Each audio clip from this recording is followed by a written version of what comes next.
Now, while I am talking, before I get to the discussion of the facial muscles, I also want to bring to attention that as the body is orchestrated, many nerves and muscles work together. You can isolate some muscles, and most of the time they work in conjunction with additional muscles. So as I go through these muscles, these facial muscles, just keep in mind that they do work many times in cooperation with other muscles, so they may perform more than one facial expression or duty. I'd like to first talk about the study of muscles, which is also known as myology. Myo being the root word which stands for muscle. And there are two types of muscles: the striated muscles, which are also called skeletal muscles, and they're attached to bones and are voluntary or consciously controlled. Now, the non-striated muscles are known as smooth muscles, and you have no control over those muscles. They are involuntary in function, and they work automatically, such as the internal organs of the body, digestive or respiratory system, cardiac, and they're also cardiac muscles. So there are three types: the striated muscles, which are the ones that you have control over if you're not having a muscle spasm, and the non-striated muscles or smooth muscles, the digestive or respiratory muscles, and the third part of the three-part muscle is the cardiac muscle, and it is also an involuntary muscle, and it is the muscle of the heart. This type of muscle is not found in any other part of the body besides the heart. The muscle has three parts. Any muscle has three parts. The origin, and that is the part that does not move. It is attached to the skeleton, is usually part of the skeletal muscle. The insertion, the second part, is the part of the muscle at the more movable attachment to the skeleton, and the belly of the muscle, which is the bulk or the middle part of the muscle. Muscular tissue can be stimulated by massage by the hand or an electric vibrator, electrical current, high frequency or ferritic current, a light, infrared or ultraviolet, dry heat, heating lamps or heating caps, moist heat such as steamers or moderately warm steam towels, nerve impulse through the nervous system, and chemicals, certain acids and salts.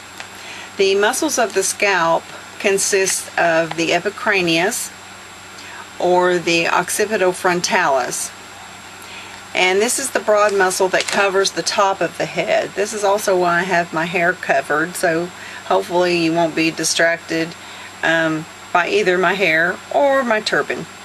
So the epicranius, also known as the occipital frontalis, is the broad muscle that covers the top of the skull, and it consists of the occipitalis and the frontalis.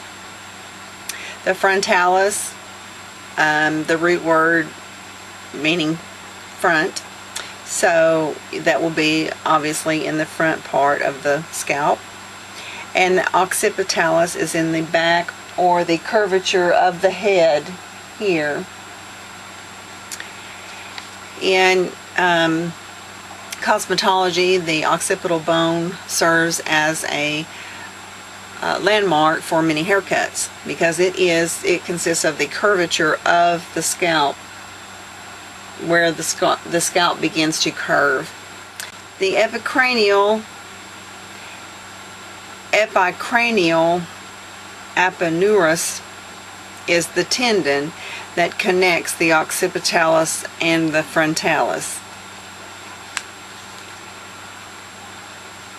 So you have the epicranius muscle, and these are muscles of the scalp.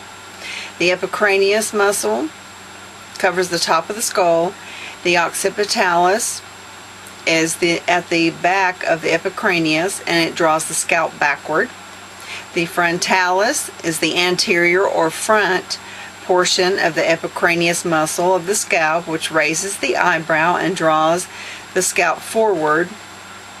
And the epicranial aponeurosis is the tendon that connects the occipitalis and the frontalis muscles. The muscles of the ear is next, or are next. There are 3 muscles of the ear, and they have no function, although some people can contract them to move the ear. The auricularis superior is the muscle above the ear that draws the ear upward. The auricularis anterior, the muscle in front of the ear that draws the ear forward. The auricularis posterior is the muscle behind the ear which draws the ear backward. And if you are a person who can wiggle your ears, as they say, then you will be using these muscles. They also work in conjunction, as I said earlier, with other muscles of the face. So if you can do this,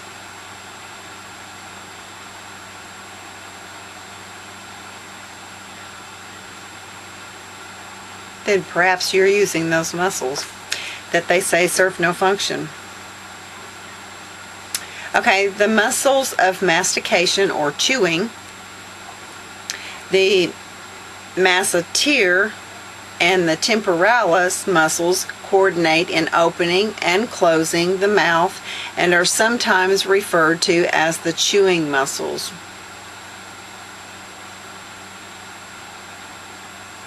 I do that a lot. Okay, the muscles of the neck. The platysma or platysma muscle is the broad muscle extending from the chest and shoulder muscles to the side of the chin, and they are responsible for lowering the lower jaw and lip.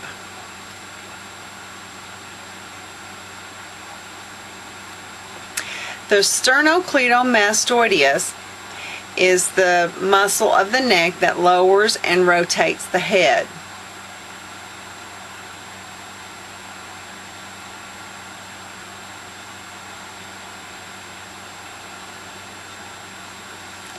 The muscle of the eyebrow, the corrugator muscle, the muscle located beneath the frontalis and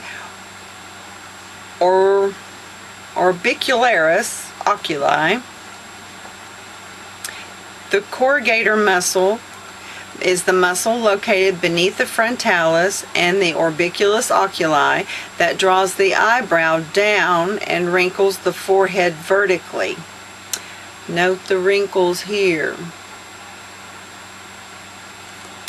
The Orbicularis oculi muscle is the ring muscle around the eye socket that enables you to close your eyes. The muscles of the nose consist of the procerus. It covers the bridge of the nose, lowers the eyebrows, and causes the wrinkles at the bridge of the nose.